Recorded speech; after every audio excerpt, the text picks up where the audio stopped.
তাহলে এখানে আগুনটা ধরে লোকেরা আগুনটা কি ওই আল্লাহর ফেরেস্তারা এসে ধরাইছে নাকি জিনে? প্রথম দায়ী হলো অথর্ব একটা উপদেষ্টা। এই উপদেষ্টার যোগ্যতা নাই স্বরাষ্ট্রমন্ত্রী হওয়ার।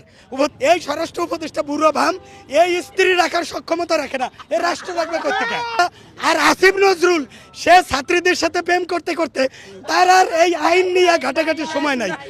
আরেকটা আছে শয়তান ফারুকি, এরা দিয়ে প্রেম করাইতে মজা হয়, এই জন্য এই ফারুকি এদের উপদেষ্টা না হওয়া পর্যন্ত আগুন সব জায়গায় ধরবে, টিভি সেন্টারেও ধরবে। আমি প্রতিবাদ জানাই, এই উপদেষ্টাদের পদত্যাগ চাই। তাহলে এখানে আগুনটা ধরে লোকেরা আগুনটা কি ওই আল্লাহর ফেরেস্তারা এসে ধরাইছে নাকি জিনে?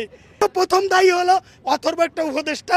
এই উপদেষ্টার যোগ্যতা নাই স্বরাষ্ট্রমন্ত্রী হওয়ার। এই স্বরাষ্ট্র উপদেষ্টা বুড়ো ভাম, এই স্ত্রী রাখার সক্ষমতা রাখে না, এ রাষ্ট্র রাখবে কোথেকে? আর আসিফ নজরুল সে ছাত্রীদের